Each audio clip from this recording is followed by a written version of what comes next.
Ladies and gentlemen, welcome once again to the Duval Dive live here. Of course, I am Kyle Nash, the student of the game of Fans First Sports Network. And I'm Travis Holmes with BigCatCountry.com. Let's go, Duval. We're doing this thing here on the Believe Podcast Network. It's a big weekend in Duval, even though the action we were watching took place in San Francisco. The Jacksonville Jaguars outlasting the San Francisco 49ers, 26-21. Travis, something very important we need to mention. We have some breaking news.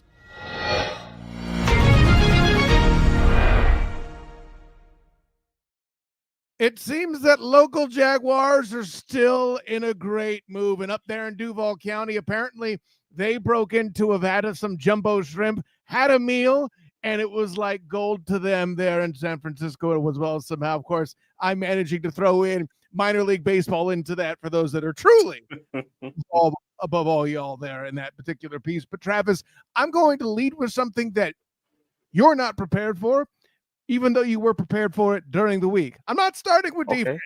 Don't worry, we'll talk about that plenty. Special teams today. A big deal. Not all that good. We'll get to some of it there too. But I think there are two essential elements of this game that came from special teams. Yes, obviously the 87-yard sprint from one Parker Washington for the touchdown and a kickoff return from Bashaw Tootin late in the second half. When you thought it was just going to be walking into the locker room, Bashaw Tootin rips off a 54-yard return that had a chance for a touchdown, but still got much needed points for the Jacksonville Jaguars heading into the half. I mean, I know there were some special teams miscues. I'm sure we'll get into those later too. But I mean, what did you see in those particular things? This is Bashaw Tootin and Parker Washington doing those things we talked about back in the preseason.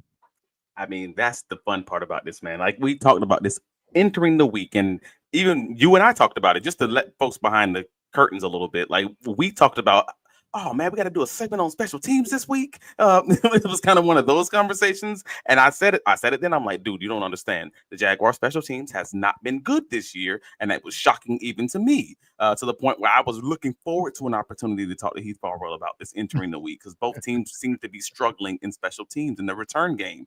But the Jaguars have historically been a good team in this area. So I was waiting for it to explode.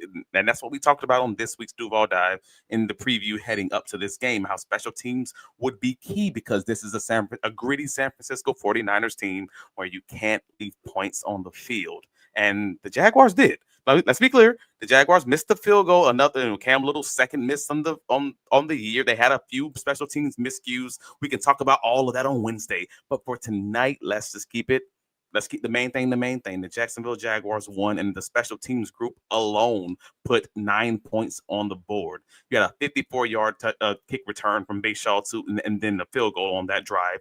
You had the 87-yard punt return from Parker Washington that puts another touchdown on the board. They missed it to one conversion. I mean, you're talking 9 points off special teams in a game where you won by 5.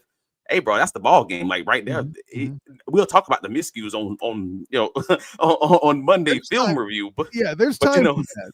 Yeah. But the gist of it, I mean, the main thing is that is winning football when your special teams can score and your defense can turn the ball over that way. And I know we'll get into that. 4 takeaways on the day. Radius shouts out 3-1, baby. Yeah, that's the reason why. And I appreciate the good tidings for the apology, as the 49ers did lose today. But let's be honest, I didn't know what they were going to come out with at receiver. I thought that you would see some people that would be healthy. But, the Ricky Pearsalls, the Juwan Jennings, they left the game early. Weapons got fewer. I did not expect the 49ers to have 8 drops.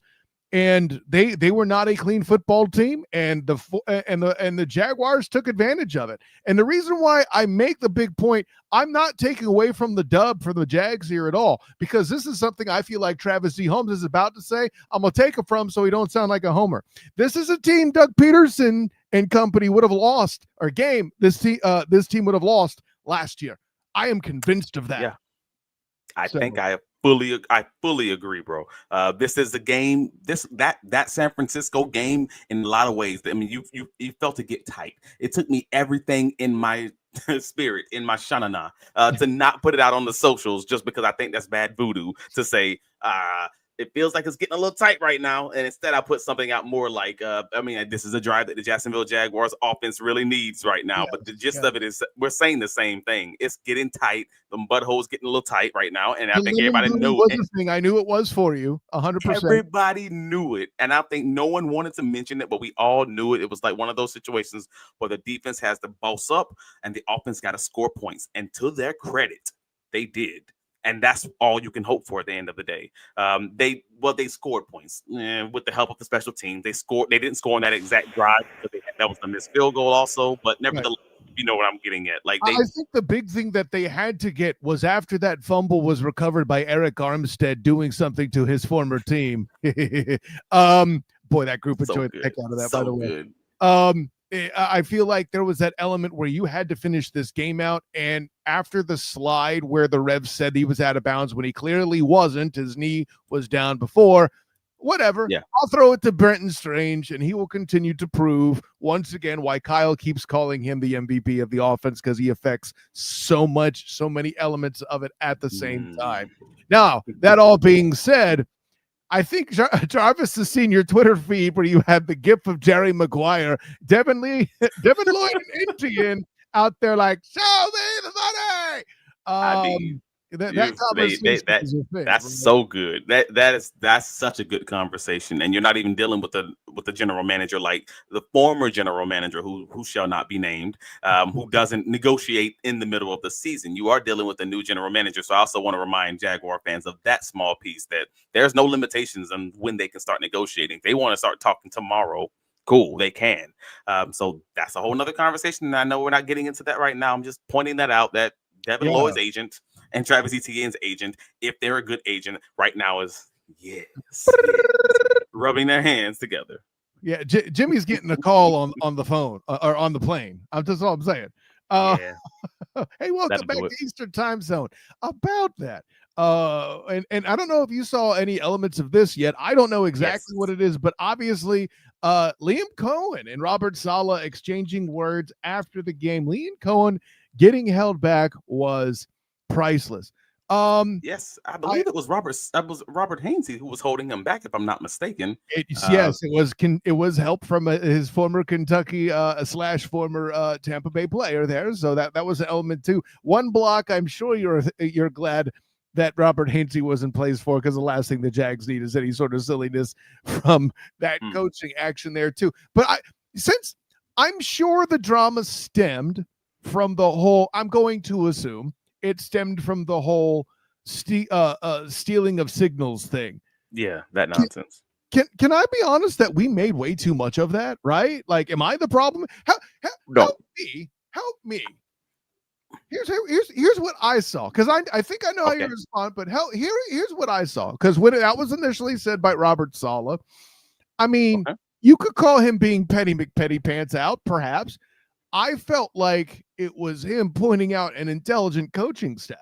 I felt like he was talking about his fellow elements on defense, and then he mentioned Minnesota's staff. Like, so that's Udisky or yeah, I mean, sure, that's technically correct, but also, so you could say he was trying to give the staff a compliment.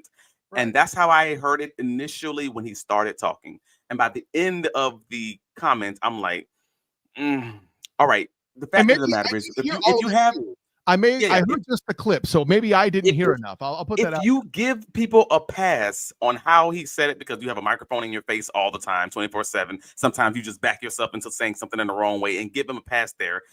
If you were to be willing to give Robert Saleh a pass and saying, all right, maybe that's just what happened, then you have Kyle Shanahan the next day backing his coach, coming to the media and saying, when someone asked him, so are you good at stealing of signs and things of that nature? He was like, and Kyle's comment, and we put it on the Duval Dive socials in a short, so you can see it and hear it for yourself, and then come to your own conclusion. It's something along the lines of, we don't have to do that. We like to treat everyone. We like to play fair or treat everyone fairly or something along those lines. See, And I I'm like, missed oh, that. no. This wasn't one of those. I originally would not have thought that these teams had some ill feelings or something along those lines. But then after the secondary comments, I'm like, oh, nah.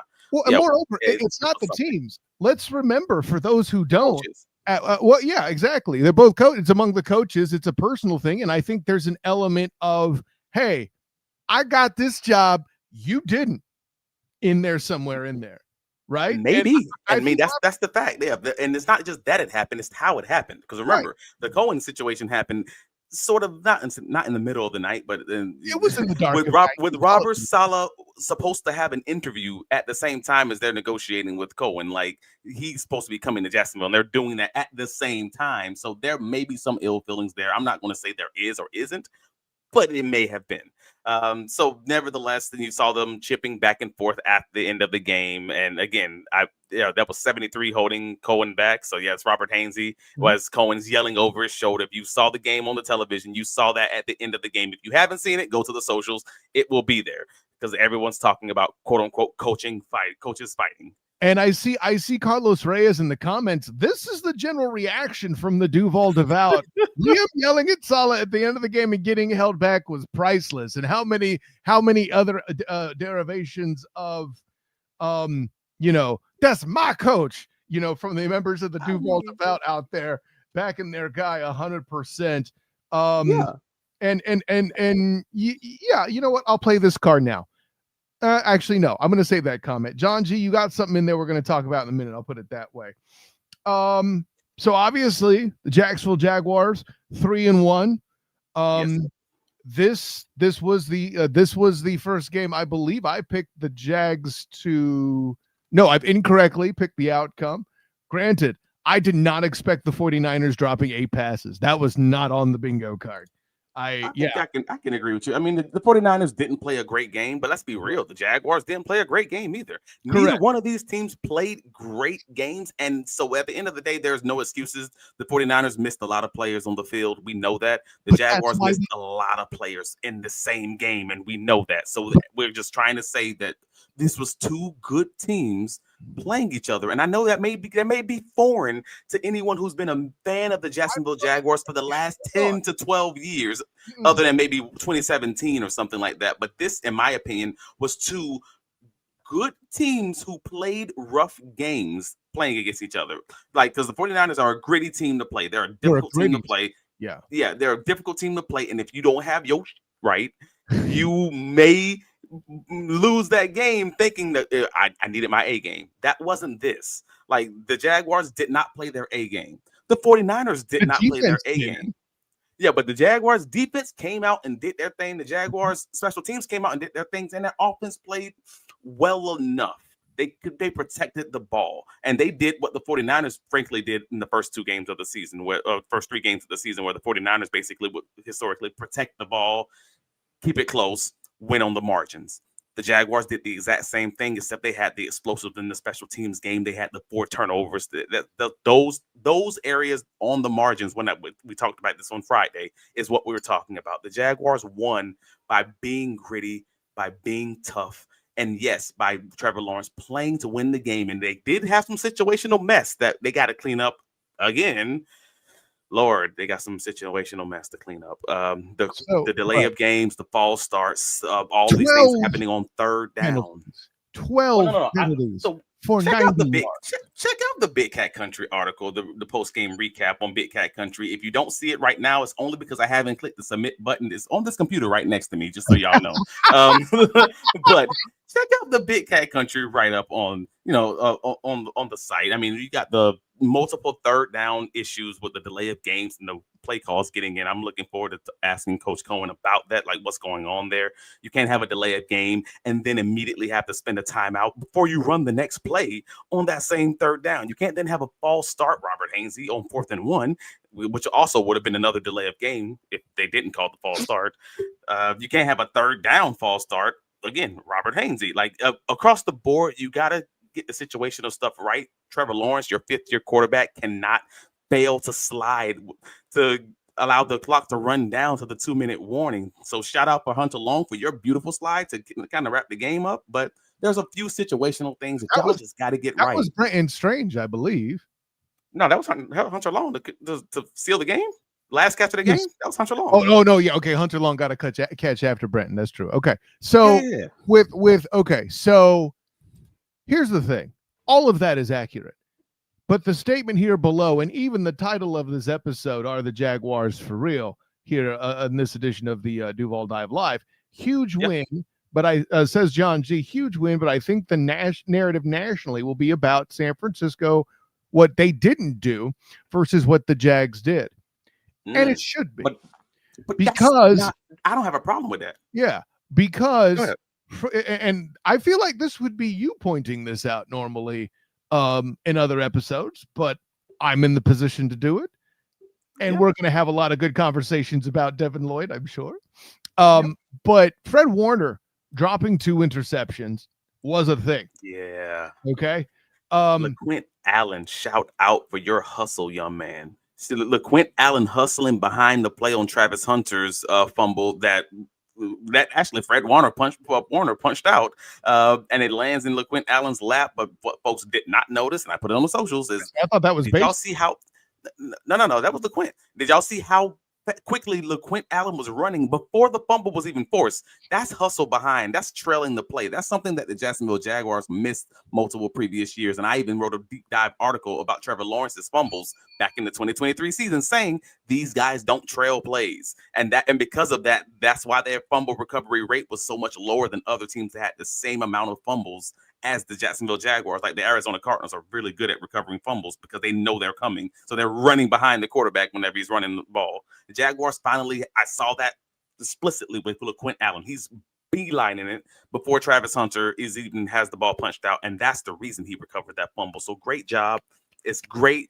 To Zenith's point, I mean, great comment. Like we still sloppy, but confidence is building. You absolutely right. It's the right habits, even though it's not perfect. And I'm glad we're touching on confidence, because my favorite thing at the beginning of the game that happened for the offense was the first target of the game for when Brian Thomas Jr. is a diving catch with some difficulty, and he snags that beast in like a champion. Even the next catch, he did step out, and I don't want to get into a Twitter debate of, well, that's actually a drop. Stop. Okay. The point is, it was hand secure, and it was half an inch of like white paint, maybe 2 inches of white paint that kept that from being a catch as well. The dude was not this guy we've seen. He felt confident. He seemed secure, and that's the first good sign. Travis, the first half of football we saw from these Jacksonville Jaguars, as much as I'm talking about sloppiness, and let's be honest, the sloppiness in the first half came from special teams. We're going to have to shout out LaQuint Allen on what I'm calling his first blunder of the year in the good, the bad, and the spotty, when that goes up tomorrow on Fans First Sports Network. But 2 special teams blunders, by and large, were really the only, I mean, other than some penalties, I got to be careful, but Trevor had his best half of 2025. Yeah. That offense had his best half of 2025. Good God. Travis Hunter has made the premier catch he's had so far in the NFL in these 4 games to get them out of real trouble. Something, by the way, what was it? 3rd and 15 on your own 6. The Niners would have put more points on the board if you punt this, but you didn't, because Travis Hunter came out like a madman. And this guy's fast twitch intelligence, because I don't know another way to pronounce it, Travis, but Travis Hunter's thought process that as he gets that ball and then he repositions himself when he loses the possession of it for a moment to get his arm under that mess. Oh my God. It's something out of the Matrix, dude. It was absolutely amazing. No, it was a great catch. Yeah, it was definitely a great catch, and it was his best catch of the season. I wish I would have saw more of it, especially, obviously Diami wasn't playing, so maybe they wanted to give him to manage his snaps a little bit. I was actually a little shocked that they didn't play him as much on defense. We saw a lot more Monteric Brown at outside corner. I didn't know what to make of it, but again, it's weird. I think it's because they needed somebody more physical than Hunter in the game with that particular set, because I feel like A, for tackling, because you saw the one interception that was called back correctly, I might add, that Trevor did throw, where he tried to tackle the receiver. That ish wasn't going to happen. So I think it's that. I think knowing that it's a team that's dependent on and centric on Christian McCaffrey. I'm not saying, Travis Hunter can't run the ball. I'm just saying I don't expect him to shed blocks. Good God. I got you. So I got you. So Monteric Brown, and we've already established for multiple years at this point that Monteric Brown's physical at the line of scrimmage, and he's good at tackling. Like, those things are absolutely true. So maybe that might have been it. Trying to say blocks and backs at the same time did not work out well for me there. But Travis Hunter's not going to shed blocks. That's not a thing that's going to happen. I got you. Yeah, so that's what I made of it. Take of that what you will. You're the defensive back expert here. What do I know? And but in the third quarter, I think Social Alky's statement here makes a lot of sense. 3-1, baby. Trev's got to be better. We can't expect our defense to play to this level all year. Yeah, it's a fair point. How many weeks has the Jacksonville Jaguars Duval fan base been saying this exact same comment, though? We can't expect the Jacksonville Jaguars to play this way. I ain't gonna lie to you. I've said it multiple times, and guess what? They still playing this way. It's so weird that they are just balling out of their minds right now. I didn't expect this game, though. Yeah, there was a step made in the right direction. So I think the line's in the middle. I think Social is right. They do need to be better, but seeing fewer drops overall, frankly, and then seeing Brian Thomas Jr.'s mental state go more back to normal are both positive things. Travis, we said when this gets right, this offense can be nasty. And it really was. I know that real quick. I know that Trevor's stat line wasn't that impressive, but it's hard to have an impressive stat line when you're hitting that many home runs the way the Jaguars did. An 87-yard punt return, a 46-yard touchdown immediately after a turnover, a big catch from Travis Hunter to move things along like that. When you're hitting those home run plays and then you're converting on money downs with shorter passes, you're not going to have 300 yards, but that's all really I can add to that. That's kind of the way the game kind of fell. I don't feel like Trevor clearly didn't have a bad game, but it certainly better not be his best game of 2020.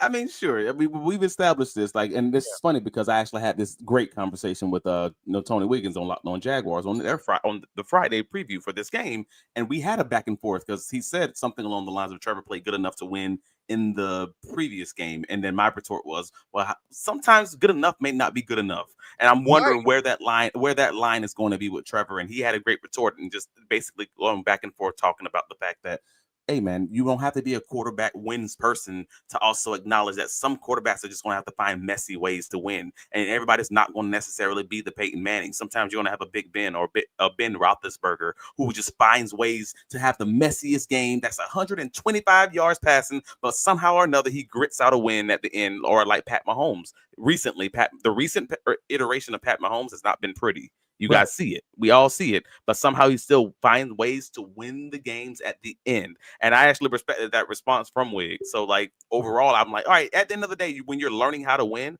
and you're a quarterback leading a team while they're learning how to win, sometimes it ain't going to matter how the stats look. Just find a way to win and let the media fight about the mantra and fight about what your legacy is going to be after the fact. So get the ugly wins first. We're about the pretty wins later. Because this isn't the college football playoff style. Points don't matter here. You're correct, and obviously it's better to learn in a win than a loss. But that's it. The analysis that I'm coming to here is, to Wiggs' point. That's our job here is to analyze some of this. Yes, Travis and Trevor put together. I am slurring all the words today. Haven't had a drop to drink. Anyways, no, but Trevor Lawrence. He had that good enough game, of course. I feel like there was still too many things that he didn't hurt the team, but there's too many places where he could have for me to feel comfortable. That being said, there's still room to go, but you mentioned the aforementioned Patrick LaVon Mahomes II. I'll tell you this, Travis. Here's why if I'm a member of the Duval Devout, I get worried. the argument could be made that Brock Purdy is the best quarterback you've played for any length of time in the 2025 season. Deal with it, Texans fans. Your boy Stroud looks awful right now, whether it's his fault or not. Okay, that he does. So I with that fact in mind, this is why I can't declare the Jaguars for real. I've seen other teams do this, and I'm not saying the Jags are fraudulent, but I'm definitely telling you, let's not act like winning the division is a lock. Right? Everybody was all no. So now you're making the mistake that the media makes all the time. And I want to be clear. I hate calling myself the media because anyone who's ever followed me for any sort of time, especially years, knows that I considered myself a fan of this team for, I don't know, 20 something years before ever getting into the media. So now I'm in the media trying to make sure I stay unbiased as best I can. Or if I have a bias, tell you guys that my bias exists and where it exists. And I'm telling you when I'm thinking with my heart and tell you when I'm thinking with my head. So I'm saying all that. I'm saying all that to say you're talking like the media right now in saying that, well, this could be fraudulent. This and hold on. Let me tell you why I go that way is because I'm seeing people tell me that they can win this division head and shoulders because the Colts lost today. And that ain't it, guys. That ain't it. Interesting. So, I mean, I'm less worried about the Colts. And I'm more about, I'm just like I said on Friday, I'm not worried about the 49ers. I'm worried about the Jaguars. I'm not worried about the Texans. I'm worried about the Jaguars. I'm not worried about the Colts because they got Daniel Jones starting at quarterback. And that's not to demean him fully, but it's also, we've seen a historic, kind of a long line of Daniel Jones play. We know what this is. I'm worried about the Jaguars. And as I said on Friday, if the Jaguars play the game that they are capable of playing, I don't give a damn about the rest of them teams because the Jaguars will win the vast majority. Not like a little bit. They'll probably win like 12 games or 13 games realistically. If they simply play the game that we believe they're capable of playing with the roster that we know exists right now, and especially in this AFC South. So I know what you're getting at. But what I'm saying is this team is very incomplete. Yes, I agree with you. This team has limitations on its roster. Yes, I agree with you. But this team is also good enough to like legitimately dominate, not just win a little bit, not just squeak it out, but like legitimately dominate this AFC South if they just get out of their own damn way with these penalties, drops, and miscues, the timely miscues. Just that. That's all that I'm getting at. And that's not me trying to have hope. That's just me saying what's on the film. I'll summarize it like this. My main concern, other than the quarterback point, is you played a 49er team that has so many injuries on it, right? Has so many dudes banged up, and they just got Trent Williams back. Now, and we'll get to a certain significant Jacksonville Jaguar injury in just a moment. But they have so many injuries on it that they're looking everywhere to try to find people to fill gaps to catch passes. It's almost as if they had to go to ZipRecruiter, which is where you should go to find people for your organization or even your football team, depending on what you need. That's right, folks. ZipRecruiter will help you sort through all the necessary resumes that you got to look through to find the right candidate with the appropriate skills, whether they need to know how to block, pass, catch, tackle, or whatever it is, or maybe deal with salaries. I don't know. But all of that, you need ZipRecruiter. They help you find your way to get that done and make your life easier. The future of hiring is much brighter because ZipRecruiter's fastest tools and features help speed up finding the right people for your roles so you save valuable time. And now you can try ZipRecruiter for free at ZipRecruiter.com/audio. And man, and with all the crazy advances out here with ChatGPT and all the AI and everything else, like you don't even need all that because you can find the most qualified candidates in minutes at ZipRecruiter. Like if you find somebody that you're kind of interested in, someone who says Duval in all the right ways, that just kind of just tickles you in all the right places. Hey man, you can unlock their contact information instantly. They have over 320 new resumes that are added to ZipRecruiter every month, so you can find all those hires and fill those roles sooner. That's why ZipRecruiter is the #1 rated hiring site based on G2. Check out ZipRecruiter.com/audio and use ZipRecruiter to save time while hiring. 4 out of 5 employers who use ZipRecruiter get a quality candidate within the first day. And if you go to ZipRecruiter.com/audio right now, you can try it for free. Again, that's ZipRecruiter.com/audio. ZipRecruiter, the smartest way to hire. Yeah. So, and I get your point too.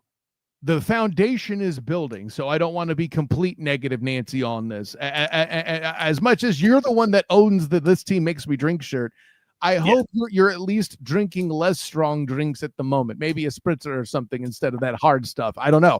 But no, you don't drink spritzer. It's a joke. But the punchline is, there is something to be. Yeah, completely. Good call.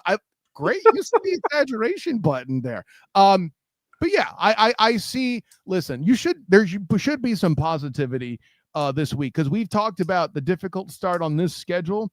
3-1 was not what we had on our bingo cards. I know that. No, it was not. And I said early, I'm like, anything above that win over the Carolina Panthers, I consider it a bonus. Like, I didn't know how to feel about the Houston game opening into the season. And I'm not saying that now. I'm saying that entering the season, that's where I landed.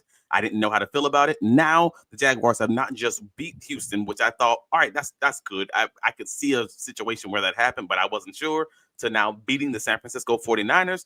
I don't care how imperfect it is. Again, we can talk about that on Wednesday. You know how we get down. We will talk about it in great detail, the good, the bad, and the nasty, whatever it is. But the Jaguars right now are 3-1 and, second in the AFC South with the Indianapolis Colts, maybe even first. I'm not 100% sure how that landed just yet with the makeup of the AFC South, but the Jaguars are 1-0 in the AFC South. So, yeah, I think they're in a really dang good spot right now. And their coach, the Jaguars, is a damn dog. Like, y'all can say you can say what you want.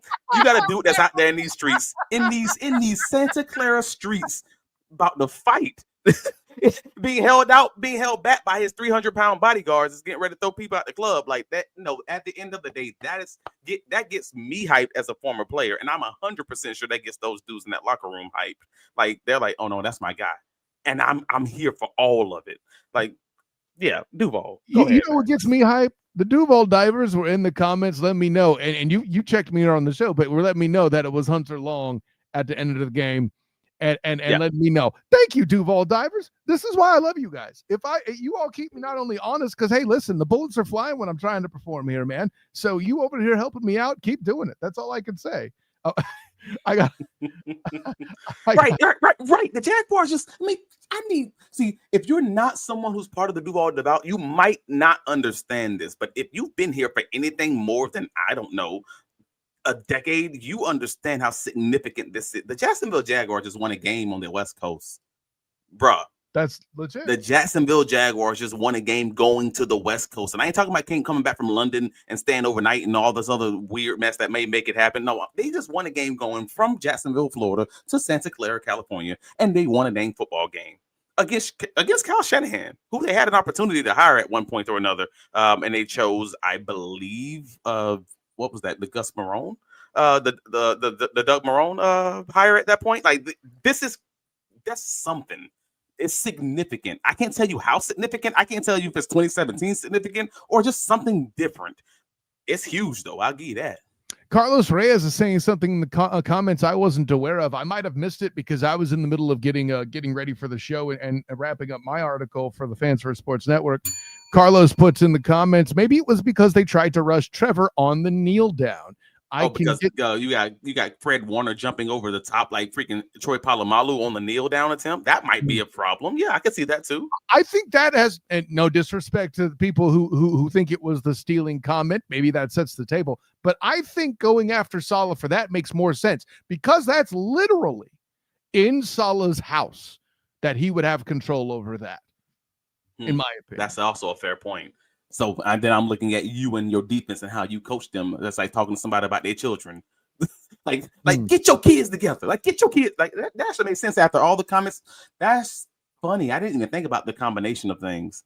The comments made to the media, the fact that he missed out on that coaching hiring situation, and that the comments weren't made by mistake. Let's be real about it.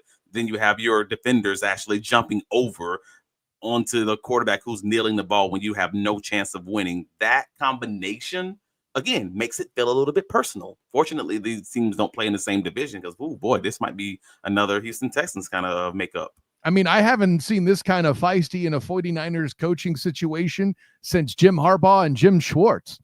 back when he was the Lions coach and the I was going to shakedown. say I don't know the context there at all. It's the handshake that went awry. Maybe you don't remember it, but this ain't the show to talk about it. I'll leave it at that. But nonetheless, what was it? Can tell why Saleh didn't get the gig, says friend of the show, Mike Clinton. So we talked about a lot of this stuff heading into the week, man. Like the fact of the matter, the Jaguars, I thought the Jaguars would need to get those passing games explosives. They didn't really do that today, did they? Like, I don't recall many like explosives. They just were efficient in moving the ball in today's matchup. Hunter catch counts as explosive. You don't think the Travis Etienne run counts as explosive? You don't think passing game explosives. So the Travis Hunter was actually a very good one. You're right. That was about the only one in the game. And again, that's us heading into the game. We said there was going to be 3 or 4 opportunities where the Jaguars could potentially land on one of those passing game explosives because, if you saw the Arizona Cardinals game against the 49ers, Marvin Harrison Jr. dropped one that would have won for a touchdown. They had like 2 more opportunities in the game. And it was the same thing in week 1 against Seattle where they actually capitalized on multiple of them. And the Jaguars got the Travis Hunter catch. Great. But we didn't see many other ones in the passing game overall. So I thought that was, again, if you would have had those, Jaguars probably win up by double digits because then the 49ers can't really stack the box at that point. But the Jaguars, again, they played winning football. They didn't capitalize on those explosives in the passing game like I thought they would. Their leading receiver all 3 guys had less than 50 yards. Brian Thomas with 49, Britton Strange with 45, Travis Hunter with 42. So that's kind of what that was. I see this comment here from Reef Kim. This is a 2 things can be true at the same time comment. And let me tell you what I mean by that. We missed Trayvon Walker, which, yes, Trayvon did need to leave the game early. He was listed at questionable early, never saw the field again, I don't think, after a wrist injury earlier on in the contest. And for me, was it noticeable a difference that he wasn't on the field? Absolutely. Yes. I would not call the pass rush stagnant. I think an element of it was to keep the pocket under control. Why would that be, Travis? You know the answer to this just as well as I do. The 2 other mobile quarterbacks that were there, whoop your ass on 3rd down. This was discipline, not stagnation. It's damn hard for me to find a group where 2 of the turnovers were caused by dudes up front with a batted pass and a fumble forced. That ain't stagnation. I can't do that. No, you speaking. I mean, this is the same reason why folks missed on the Trayvon Walker pick in the first place. Since we brought up Trayvon Walker in the first place, this is the reason that folks missed on his pickup is because they were like, well, he doesn't know how to rush the passer. Forgetting that in the Georgia defense, when they played so many running quarterbacks and mobile quarterbacks, they didn't ask him to outright rush the passer. They asked them to cage rush more often, which is get the outside shoulder of the offensive tackle, kind of just keep the quarterback in the pocket while backing him up closer and closer and closer and squeezing him in the pocket. Well, they were doing a lot of that tonight also because Brock Purdy early on showed them that he was a little bit more mobile than we would have thought coming into the game, not being 100%. So once you see him being able to scramble or being able to move about the pocket a little bit, at that point, you're not outright rushing because he's kind of shown you that he can move. At that point, you're just, keep him in the pocket. And so we can only rush forward and let us play coverage in the back end, and we'll figure it out from there. And Eric Armstead still got a strip sack in that process. We still got the batted pass you just mentioned in that process. Again, I'm fine with the play of the defensive ends. I am fine with the pass rush, even though they only got the 1 sack because it didn't seem like they were going all out as in previous weeks. Right. There wasn't in ears pinned back here too. And I think, by the way, as a side note, I think there's an element of thinking that Brock Purdy will throw you the ball. And I don't mean a receiver, I mean a defense. Because he was high on a few of them. He was so close to throwing a few tip balls that like those guys climbed the ladder. Jawan Jennings, Tonjes, Ricky Purcell early on. Like they did on a few cases. Robertson had the one. Back for crime and he does. Yeah, Robertson had the one that was a fingertip catch. Like again, any of those things would have been tipped up in the air and been intercepted by Dewey Wingard or Rayon Lane or whoever was back at safety. So it was very close to. Yeah, they had a few opportunities, the Jaguars defense, where they could have had 2, maybe even 3 more interceptions on those high passes. But Brock Purdy, is not generally known as a guy who's going to throw a lot of interceptions, but he's absolutely, if he does, it's going to be high and it's going to be in the middle of the field in those situations. So, I mean, it kind of worked out, but I think that was purposeful. Storm the Desert comes in with something that I don't know if I know how to answer it, so I'm going to put it in front of you. Storm the Desert, once again, while the Niners D was high, the Jags penalties killed drives more than the Niners did. I will say this before I hand it to you. In the third quarter, I think that's accurate. What do you say to that, sir? Well, but I think that is the case. It was the third quarter. Just like the Houston Texans game against the Jaguars, that third quarter was rough for the Jacksonville Jaguars offense. And I think they just pretty religiously, actually. Like, I need to look at all the games to verify, but I don't think they've had a good third quarter as far as passing the ball yet this season. It's been solid first quarters. It's been solid, first halves overall, but I don't know something about the third quarter where it comes down a little bit. Like, the Jaguars on scripted plays opening the game are very good, but something's going on in that third quarter that I can't quite put my finger on to kind of figure that out. But to answer the specific question as far as the penalties are concerned, they had those delay of game penalties, those issues that did take place in the third quarter. Like, that wasn't earlier in the game. So I can agree with that. On those third down conversions, those third and shorts with the false starts, the fourth down situation, 4th and 1 and getting the false start there. Yeah, I don't know. That's interesting. Like, I don't even know how to say it because they didn't have like a lot of big penalties on 4th down. They just had a lot of penalties throughout the game. I'm looking at the play-by-play as we're talking. Yeah, and they had them in inopportune times, right? Like, one, you are already deep. Now you're back deep inside your own 10. Then you get half the distance of the goal because the Niners forgot to decline it. And then you have to bomb it to Travis Hunter and making what might be his most athletic catch that counts on the year so far. So I think there are those elements there that are all in play. There's something to it. I mean, you listen, the statement's accurate. Penalties did kill some drives. The question of, was it more than the Niners defense?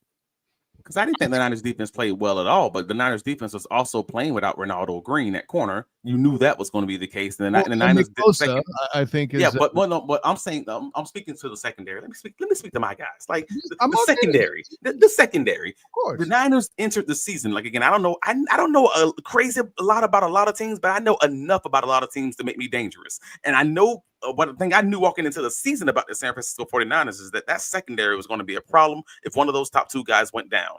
Correct. That was a known from the start, because then they have to move Upton from nickel back. They got to move to outside corner. Your nickel, whoever's guarding that slot, is going to be a major deficiency, and it was. And then so you're already in the spot with whoever the third Jaguars receiver is going to have multiple opportunities, or maybe the tight ends are going to have multiple opportunities throughout the game. Well, dang. The Jacksonville Jaguars tight ends, what did they do today? Let's find out. Well, you got Brenton Strange, who was second on the team in receiving, with 45 yards on 6 catches, and I'd be willing to bet that at least 4 to 5 of those went for first downs. You got Hunter Long, who had 3 catches on 3 targets for a touchdown, and also had the game-sealing catch for a first down. That allowed them to run the clock out. That kept the Jacksonville Jaguars efficient, while they also had the 4 turnovers on defense. So, I don't think that the 49ers defense did anything special. I also thought that they were limited because of their injuries going into the game. And to your original point, Nick Bosa, that's a huge thing. But the Jaguars were also missing Brian Thomas Jr. at one point, left the game, I believe it was twice, for his wrist issue. Correct. They had Anton Harrison, who was on the sideline at one point. I'm glad you brought that up, because when Anton said his presence, listen, you'd rather have him, but I don't feel like the O-line lost a step. The same thing happened in the preseason. I think it was one of those preseason games where it was like Chuba Edoga was out there balling out of control in the run game, because Chuma is solid at one thing. I don't know how to feel about him in pass protection, and that's not to demean him. That's me saying I just haven't seen enough, honestly. But I know one thing for sure: he is dominant in the run game, and they were dominant in the run game. He gave a pancake on somebody that I was like, yo, I'm sitting in my house by myself, and I yelled out the words "yo" at the screen like I'm at the stadium with everybody else, because it was a wild block on, I believe it was Travis Etienne's 19-yard rush. I know the one. So 30 seconds left. I wrote it down. 30 seconds left in the third quarter. I'm gonna find it and look at it again later. But Yeah, Chuma did well, man. And they started bringing Anton Harrison back in and rotating him with Chuma and bringing Chuma in as a sixth lineman and things like that. So it was very good, despite the fact that Anton wasn't 100%. But that's the benefit of having depth. Benefit of having depth, as I've said many times. This Jacksonville. Oh yeah, and he's talking about the the people missing on the secondary for the 49ers. What about the fact that Eric Murray was hurt? And Antonio Johnson got hurt at a different point. They had Ray Lane in there. We had our third safety plan. That's a great point. Nobody want to talk about that. By the way, I did, and I think the offensive line doing a great job in a scenario, and I wrote about this in the Keys to the Game that dropped on the Fans First Sports Network leading into this. 3 guards for the Jaguars were limited in practice, and the O-line still performed like that. That is encouraging. They look very well. Like, again, 150 yards rushing, Travis Etienne, 19 carries, 124 yards, averaging 6.5 yards per carry. And before somebody goes, oh, but that's just because he has that big run. That's still, what is it? 90. No. It's, I think it's like trying to do the math? 76 yards with the other runs that he has, and he's still at or around 4 or 5 yards a carry. Yeah, it's 4.2 a carry without the long rush of 48 yards. Still 4.2 a carry. Like, this was not the game where you're just like, oh, it was inflated by the long run. Nah, man, that was dominance despite that. So it was a great game by Travis Etienne. Like we said earlier, his agent must be like, show me the money. But also, but also it wasn't perfect. And we'll talk about all that on Wednesday, but it was good. Trevor Lawrence didn't play perfect. Again, 21 of 31, 174 yards, but 1 touchdown. And the biggest point, no turnovers, no fumbles, no interceptions, a 92.7 quarterback rate, passing rating. Like, that's what you want from your quarterback. If you're not going to be the reason we win, for sure, you cannot be the reason we lose. And that's what Trevor Lawrence put on the field today. They found a way to win despite. I'm trying to play this. Hold on. Give me a second. The Storm to the Desert has something in here that matches a point you've made before. Penalties killed a lot of drives, and Trevor seemed frustrated with some players either not lining up right or running incorrect routes. There were definitely some disconnects with Brian Thomas Jr., for example. Wondering if the offense mishaps is everyone still learning the offense? You have cited the complexity of the Liam Cohen offense. I think that's a factor. Mm-hmm. Yeah. When we talked about this in great detail this past week on both Wednesday and Friday's Duval Dive, is that when folks was like, well, how come they aren't passing the ball more downfield, or how come they aren't taking more shots, sideline shots, or 9 routes, or go routes, post routes, etc. And I'm like, dude, it's probably because the offense is so complex. They want to hammer the structure of the offense. They want to hammer the staples. If they can't keep those efficient plays going over and over and over, they're not going to allow them to just get out of jail free by just going deep and just because it's a complicated offense. It's like in school, everything you do early on builds on top of that. And I don't mean to take y'all back to school. I know nobody likes going back to school. I get it. I'm just saying, if you don't learn how to do your math in 3rd grade, you ain't gonna be able to do your math in 6th grade because it all builds on top of what's coming next. The Jacksonville Jaguars installed their whole offense early in the offseason, but they're not going to allow those guys to do the more complex things and the more complicated things if they're still struggling with pre-snap penalties and alignment penalties and drops and penalties and all these other things early on. They're not going to allow them the go routes and the 9 routes and everything else until they show me consistently that they can do the basic things consistently. And once they do, then this offense is going to explode because now they have the world as your oyster. You can kind of do whatever you want to do. But for the moment, it's just going to be moving the ball, matriculating the ball downfield, being efficient, 7 yards per attempt. And that's going to be fine as long as you have that running game and that defense to play it. Like that's still winning football more games than none. Tapa in the comments. Travis Holmes had BTJ and the guys out there at 3 a.m. practicing catching. Damn right. He was cracking that rip, no? We got to mention this for our dude. PJ Brown coming in with the Duval. Up $150, with that new, baby. yeah, with that $150 he got, and still owe me that drink. I'll be waiting on my Uber Eats delivery, sir. You better get some top shelf stuff, man. He's got that. PJ's in North Carolina somewhere, balling out of control. Enjoy your victory Monday, sir. That's right. Let's see what other things to. Right when it comes, no, we actually touched on the injuries already there too, so we're good there. Yeah. I'm going through the comments. We cover. Show me the money, says PJ Pratt. Oh yeah, I mean you, Travis Etienne, Devin Lloyd, all of that. You guys have. Yeah. I'm this far behind on comments. You guys are going to work. But no, the Jaguars get Monday Night Football. Kansas City Chiefs at 3-1. Everybody and their mama gonna be there. NFL Network, the Cartoon Network, all the networks. Just everybody gonna be there. And y'all, you know what this is. So if you are a Jaguars season ticket holder, shout out to you. I hope you do better not sell those tickets. You better be there in them stands. And if you are not a Jaguars season ticket holder and you don't have your tickets already, I'm praying for you, brother. Because I do hope that those tickets aren't not going to be sky high, but find a way to get it, find a way to be in the stands, and find a way to wear all of your Duval gear, because this is going to be something special. And I hope that they show up on prime time. I know that's also another hurdle for the Jaguars to have to cross. They just crossed this hurdle of, hey, we have to. They crossed the early season hurdle of we have to be able to win at home. They're 2-0 at home. Cool. Good job. Now they crossed the other hurdle of we got to go to the West Coast and win a game. It was close, but good job. Now they have the next hurdle of it's prime time. We got to win a game against someone who is a good opponent, but it's also an opponent you've played very close, even in the Doug Peterson years in Kansas City. Can you do it as well? Yeah, in the postseason and in the regular season. The following year they played them at home. Can you do it? That game, yeah. That's the question. But it's the next hurdle, and every week in the NFL, it's going to be a new test, and that's the test they have waiting ahead of them. But in the meantime, you got a good week of hearing all the media talk about it. Yeah, I like social in the comments here. Jags are winning on Pacific time. Y'all done messed up now. Something. I ain't trying to say that. They ain't trying to say the Jaguars are back, but they feeling backish. They definitely feeling close.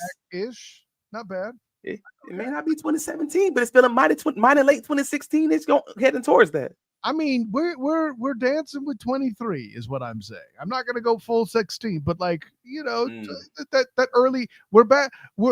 We are observing, you and I, a team that's close to that early Doug Peterson success team. Yeah, this Jacksonville Jaguars team. Well, we talked about it in the keys to victory heading into the game that this was where the Jaguars defense is going to be facing the San Francisco CMCs because this is the team that Christian McCaffrey was their leading rusher and he was their second leading receiver.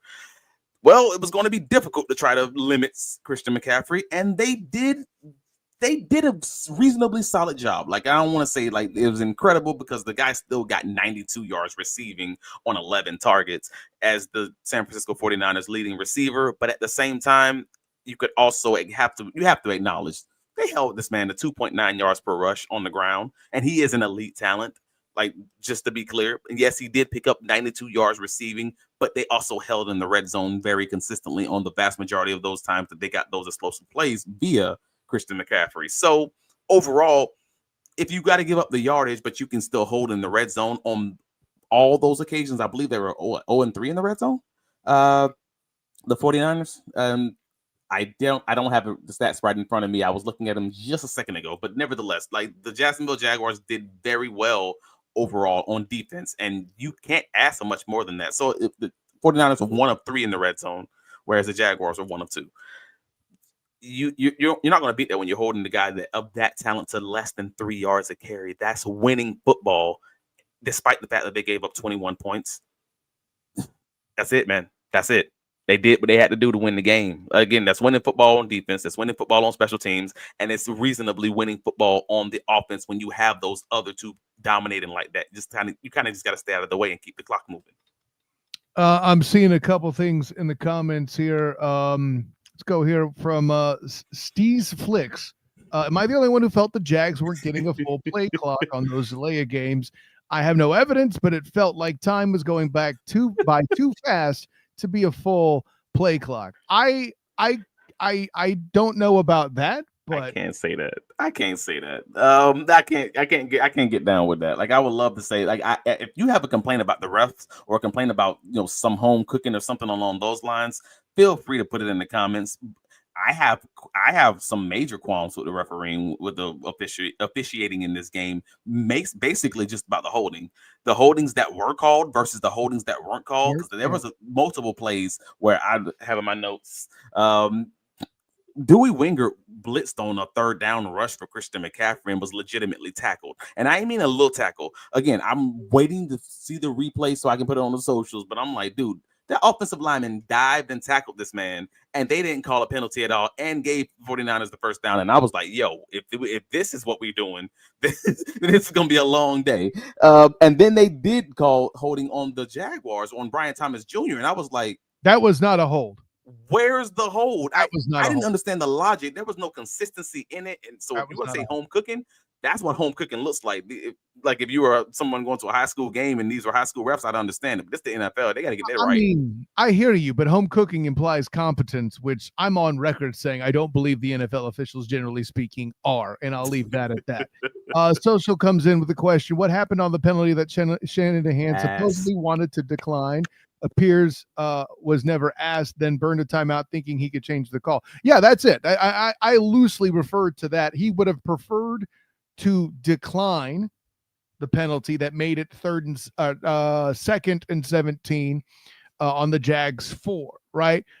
Because he would have, and rightly so, would have preferred a third down deep right in front of the Jags end zone. I think the qualm was say he wasn't asked. Yeah. So when you say he wasn't asked on the broadcast, you could see his lips saying, "You never said that," when he was talking to the ref. And when I'm like, oh, so he did. It sounds like they asked, but the ref didn't tell him where the line was, where they hiked the ball. Basically. He didn't expect half the distance. He didn't know it was going to be a half the distance situation. He probably was thinking like, they're at the 15-yard line. It's going to be, whatever, they get the ball, that half the distance is back to the 7. He didn't know it was maybe they're at the 9. It's a 4-yard penalty. But that's a communication thing where the ref has to explain that to make sure they're making the right decision. But because he then called a timeout, and he's not able to then go back in and change the call at that point. So now he's screwed basically because he called a timeout to have the conversation versus just saying, no, we want to undo this. But then he's been rushed. Well, and once it was already marked off, I think it's locked. It was a wrap. It was a wrap. Right. And that's the problem. So it was a bad communication by the refs to lean into your point. Incompetence, probably. Yeah, that's very accurate. Said it this time, bro. Anyway. The Jaguars definitely left points behind, but they found a way to win. Again, just talking about the other keys to victory that we had heading into the game. The Jaguars had to win at special teams. Well, damn it, they did. I don't think there's a question if the Jacksonville Jaguars won at special teams. They won 9-0 in special teams in a game that they won by 5. And did the Jaguars prove that this isn't 2023? You tell me. I think tell me, in the words of Jalen Ramsey. Yeah. And the argument can be made not so much because that Niners team that they played in 23 is far better than this one. And I think it's safe to say that Jags team in 2023 is far worse than this one. Also true. This team is more physical. That team is not as obviously not as physical. Yeah. So I mean, just from that perspective, the 49ers still got their hands on 3 could be potential interceptions today. That is true. But the Jaguars in turn also got their hands on 4 turnovers today. And they capitalized on them. And honestly, they probably could have had another turnover because of what was it? Foyer that punched the ball out on another fumble that the 49ers recovered. And I was like, "Damn, who was that?" That was Foyer. That on McCaffrey, right? Yeah, that was Foyer. Yeah, on McCaffrey. Yeah, and the 49ers ended up recovering that. Like, they could have had another one there. So the Jaguars, man, we told you in training camp, like I told you as a defensive guy, I loved how much they drill turnovers. They have 2 periods and sometimes even 3 periods talking about turnovers. That's not something I've seen in previous years. The Jacksonville Jaguars leadership. I'm just being real with you. It's not, and they are drilling the hell out of these guys on turnovers, and then they're doing it on Sundays consistently. it's not by mistake that these turnovers are happening. It's because they're coaching it up. So if you love the Jacksonville Jaguars right now, I mean, I love that they're doing so good. But man, Anthony Campanelli, keep a light bag, man, because I don't know how long you're gonna be in Jacksonville if they keep balling out like this. That's going to be an issue. He's going to get a job somewhere else at some point, Yeah, and who man. knows? But maybe at that point, the next guy in line. No, you could get Caldwell back. Maybe that's something you can. Calm down. Dang, why you gotta bring up old stuff, man? We over in 2020. What year we in? 5. We're in that year, whatever it is. We're in that. Yeah, that. Yeah, but maybe by that time, the Jaguars, I mean, you will have the next guy in line already kind of groomed, for this Jacksonville Jaguars defense. So whoever that's going to be, Matt Edwards, the D-line coach, or Anthony Perkins, the DB coach, like whoever is going to end up being Ron Miles. I don't know. So you have options maybe down the line to figure out who's going to be that next guy. But we'll talk about that after the season. If they're doing it right like this now, I think if that happens with Coach Camp leaving, could be an internal hire to keep that system intact. There's something to that. Yeah.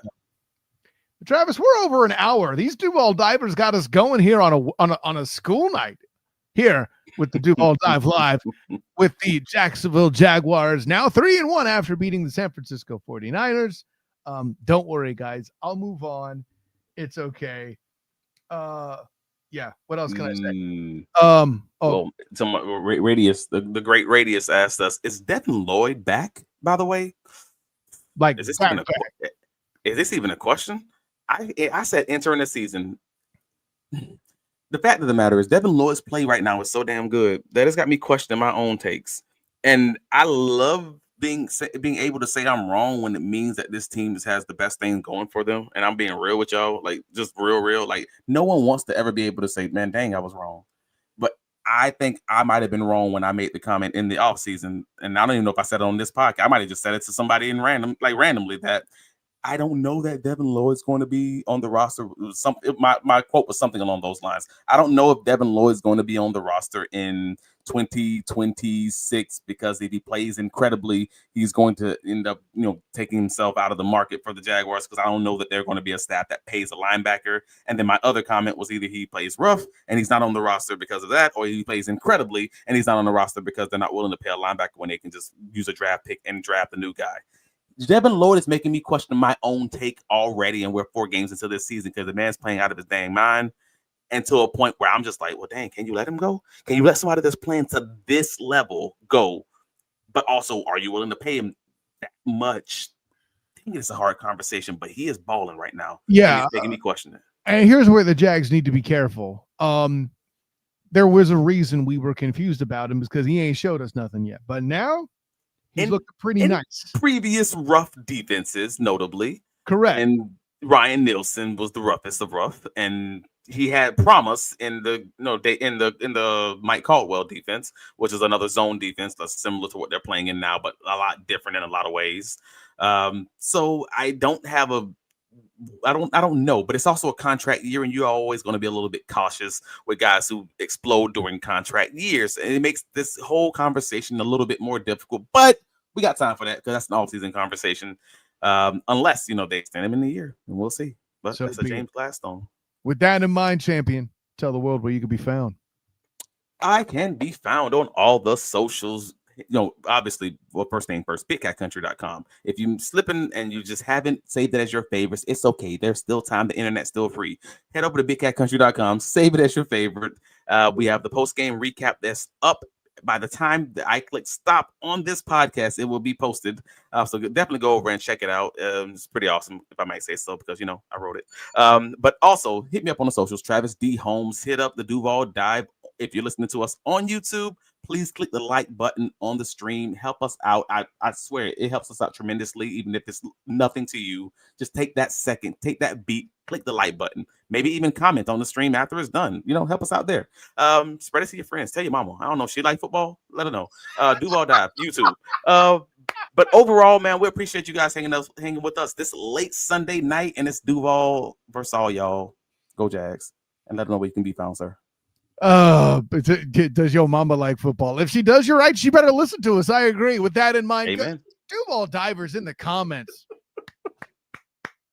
Chef's kiss on how you were out there tonight. Whether you're correcting me, whether you're telling me and Travis both amen. Thank you all for what you guys do, because you do make this fun. No question. 100%. Of course, I'm Kyle Nash, the student of the game. You can find me on Twitter, Instagram, Threads, and Blue Sky at the SOTG. Find me on Facebook as the student of the game. Check out my writings with the Fans First Sports Network, where you'll find the good, the bad, and the spotty, where I'm writing about your Jacksonville Jaguars. And tomorrow, I will be in the building at the Magic's facility for Orlando Magic Media Day, talking to the guys there, seeing what they think about the upcoming season in camp and how excited they are to try to take over in the power vacuum that is the Eastern Conference. Of course, my work as well with the Black and Gold Banneret, blackandgoldbanneret.com, where I talk about the Knights' first loss in their opening into the Big 12 conference play for the year, as well as the Night Shift podcast. And of course, the Bolt Blitz Uncut, where I am the producer. They had their reaction to whatever the heck that was that happened with the Chargers losing to the Giants. That's just weird. Anyways, so with all that in mind, thank you all again for my personal champion, for all of you kicking butt in the comments. This is Kyle Nash, student of the game. Until next time, everyone, class dismissed.